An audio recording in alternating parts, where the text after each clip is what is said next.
Hello, it's Randi Rhodes. Here's a clip from our show, and go to randyrhodes.com for the whole thing and a podcast. Buy a stinking podcast. Mary had a little man. The fault.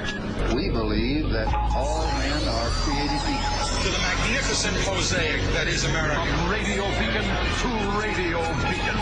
I have a dream today. Change has come to America. Believe me. Knock, knock. Who's there? It's a figment of your imagination. Randi Rhodes Show. Turn up your mind. It's like, at first it was a thing of like, listen, if I tell the truth, then that's it, because it's the truth. Then it became a thing of like, oh, how can you doubt that? Like, how do you not believe that? It's the truth. I mean, I see the attacker masked, and he said, "This MAGA country," punches me right in the face. Oh boy. So I punched his ass back. And then we started tussling. I noticed the rope around my neck, and I started screaming. And I said, "There's a rope around my neck." Who the would make something like this up or add something to it or whatever it may be? I can't even, I'm an advocate. You do such a disservice when you lie about things like this. Duh. So Jussie Smollett. Now here's what you should know. I watched the first season of Empire. I loved Taraji P. Henson. I loved everything about that show Empire. The first season. Second season, I lost interest after the second episode. I gave you 2 episodes and I said, I'm out. But the first season was amazing. Taraji P. Henson is amazing. Her clothes were amazing. The set design was amazing. It was visually stimulating, and it was a great story. I mean, it was like a story of a record label called Empire Records. It was a fantastic little series. Well, it was a major series, and I watched the whole. And I got to tell you, I thought, I know his character, and I thought, wow, this kid is adorable. This kid is super talented. He can sing, he can dance, he can act. He's a triple threat, but I never knew his name. And now I do. And I know his name for all the wrong reasons. For all the wrong reasons. He faked a hate crime. He literally faked a hate crime as a gay black activist. We have a real hate crime today to cover. I'm sure you heard a little something about this lieutenant in the Coast Guard and his crazy massing of weapons and drugs and every other thing following the playbook of a lone wolf terrorist in Norway, just following this guy's manifesto to the T. So we have real hate crimes in this country, seriously dangerous people in this country, like Caesar Sayoc, that no one seems to remember in the media, which just happened. There's so many of them. Caesar Sayoc was the guy with the white van in Florida with all the stickers all over it. Remember that? With Hillary in the crosshairs. I don't know what it is with these guys in the crosshairs ever since Sarah Palin. Ever since little Sarah just decided to put out some campaign ad with crosshairs over various districts she had to win in order, that McCain had to win as his vice presidential candidate. All of a sudden, the crosshairs are everything to the GOP. So we have real hate crimes. We have real election fraud. I mean, people really steal elections in North Carolina. It really happened. You've got a real hate crime with this Coast Guard lieutenant, who, by the way, was a Marine before, and then joined the Army Reserves after the Marines, and then joined the Coast Guard after the Army Reserve. And this guy was targeting Democrats and journalists. And remember, so was Caesar Sayoc. That's why I bring him up, and everyone in the media seems to have forgotten about him. But this just happened, and it was right here in Florida. They arrested him in Plantation, which is my old neighborhood. Now, Plantation is right near Marjorie Stoneman Douglas, so you got like a lot of wackadoodles right here in my neck of the woods. And I swear to God, nobody could remember this guy Caesar Sayoc's name. He's the one that sent 16 improvised explosive devices to CNN, to Hillary Clinton, to Barack Obama. Remember that? Remember? And so they got hold of some of these improvised explosive devices, and Idiot Boy left his fingerprints on them. And that's how they were able to find him And they found him, and obviously his fingerprint matched, and bingo, we had an arrest. Now, he was just arraigned on February 7th. Nobody pays any attention to it. But this Jussie Smollett thing, this fake hate crime, oh my God. So here's what happened. If you don't know who Jussie Smollett is, if you ever watched Empire, you do know who he is. He's, I thought he was an adorable kid. He's 36 years old, which makes him a quadruple threat because he looks like he's, 22. But anyway, he filed a false police report. He claimed that he had been attacked at 2 o'clock in the morning, walking from a subway, by two men wearing MAGA hats who had sent him a letter 7 days before. And the letter that he received 7 days before was, how they used to do magazine clippings, send us this ransom and you'll get your child back. But it was all cut out of magazines so that nobody could trace the typewriter or the handwriting, right? So he got one of those. He got a letter 7 days before this event. And in that letter, it had, words that were cut out of magazines. They called him the N-word, etc. And it had a stick figure. And the stick figure was supposed to be him hanging from a tree with a gun to his head. And he said he reported it and no one took him seriously. And then 7 days later, lo and behold, he was walking home at 2:30 in the morning. It was 10 degrees in Chicago.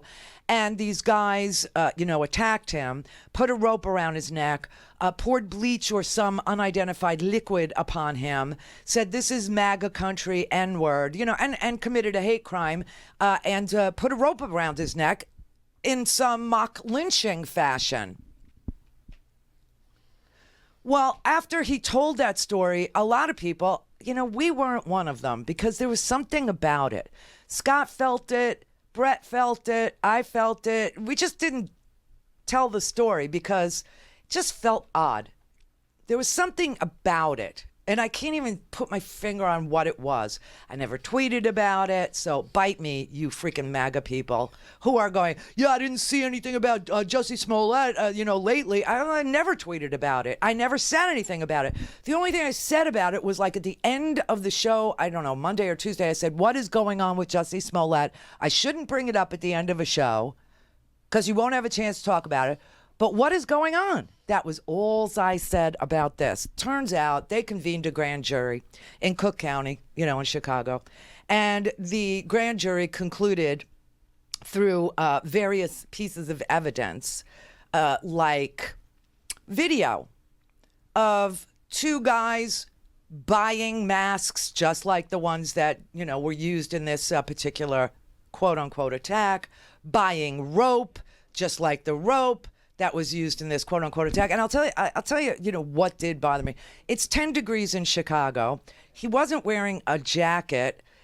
40 minutes later, when he calls the police, the rope is still around his neck. And this was the kicker for me. He still had the 2 Subway sandwiches with him, and it just didn't seem right. But I didn't want to call him a liar because it was such a disgusting, heinous crime. And I didn't want to, say that this had happened because it's such a heinous, disgusting crime. So we never really said what, we were thinking. But the three of us here were talking. And I was like, why does he still have the sandwiches with him? And why is the rope still around his neck 40 minutes later? And Scott said, yeah, I got the same. This just doesn't, it just didn't feel right to him. And Brett was saying the same thing. And he was saying, if he's lying, my God, this, what they're going to do, on the other side, this gay black guy, claims that because, he's anti-Trump and all that. And I said, I don't really care. I just need to know, like if somebody would fake a hate crime, like why? Why would they do that? Well, it turns out that he did fake it. And it turns out the reason why is really Hollywood bullcrap. Okay? He was in a contract negotiation with Fox, who produces, not Fox News, the entertainment part of Fox, which is, separate. And he was in a contract negotiation with them, and he wasn't happy with his salary. And so I guess he thought that he needed to become infamous for being this unbelievable advocate for the LGBTQ community and the African American community and blah, blah, blah. And so he He literally paid these guys to do this to him at 2:30 in the morning. The surveillance video that they got from a beauty supply store showed these two Nigerian brothers, one of whom had appeared as an extra. Well, I don't know if he had a talking part or not, but one of whom had appeared on, the show Empire, in a small little role. And he had a brother. And both of those boys, those brothers, were the people that purchased the ski mask at this beauty. Can I just ask you why in Chicago your beauty supply stores sell ski masks? Apparently your beauty supplies aren't that good. If I need to buy a ski mask after buying your beauty supplies, I don't even understand that particular combo of things. Do you? Here, buy this hair color and then wear a ski mask. I'm not sure.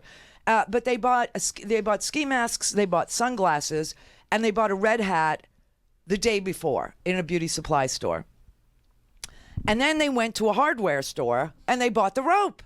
And surveillance video captures them buying the rope. The video was turned over to the police on Friday by the people who own these stores. And the Cook County State's attorney, she recused herself from the investigation. I don't know why. The whole thing was it was kind of hinky. The whole thing was.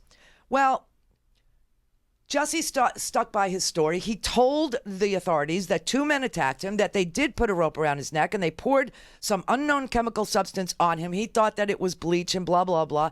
But then the brothers were caught on this videotape, and they decided to cooperate with the police. And then all of a sudden, the story twisted and said that Jussie Smollett was the target of the investigation. His lawyer put out a statement on Saturday just denying it. I mean, like strongly and powerfully, like Putin. He's just, the lawyer said Saturday, quote, as a victim of a hate crime who has cooperated with the police, Jussie Smollett is angered and devastated by recent reports that the perpetrators are individuals he is familiar with.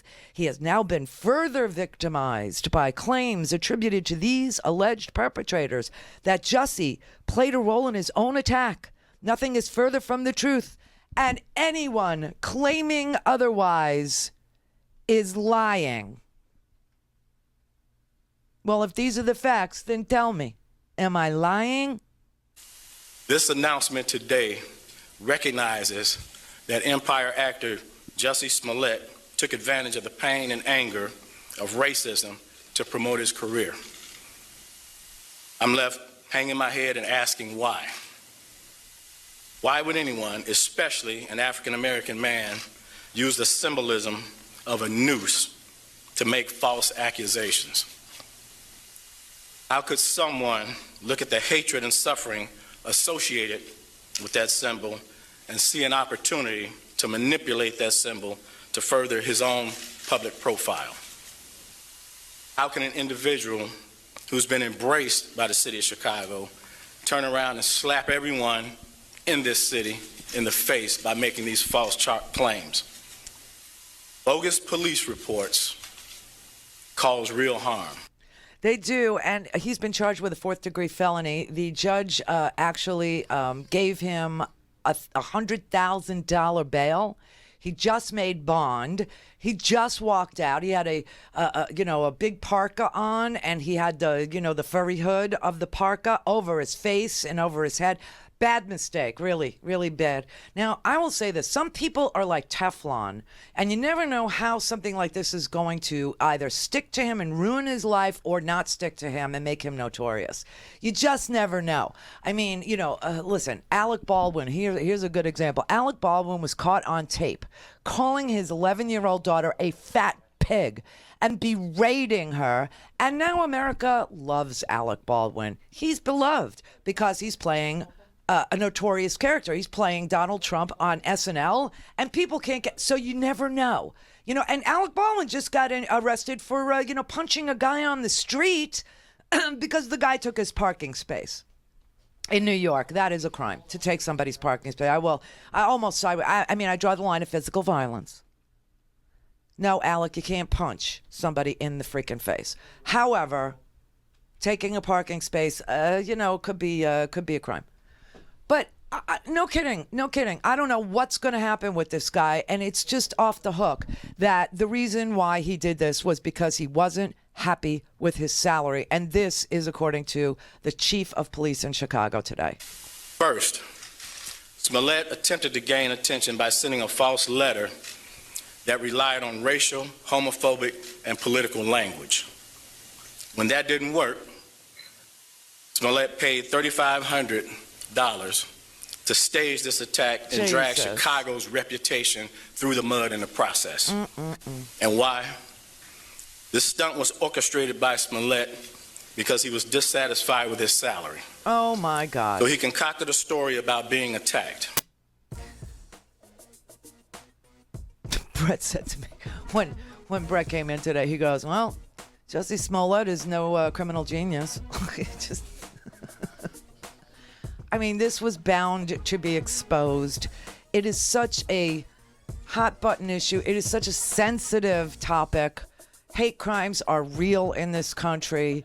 You know, bullying of LGBT, especially transgender people, is off the hook. The president attacks them. You know, and there are real hate crimes that really happen. They happen repeatedly in this country. You have, you know, people who go into black churches and, you know, methodically assassinate people right there in the church who have invited them. You have Caesar Sayak who targeted Democrats. You got this Coast Guard lieutenant. For God's sake, this man is an officer, self-proclaimed white supremacist who is planning on killing everyone. Go to RandiRhodes.com for the whole thing and a podcast. Buy a stinking podcast.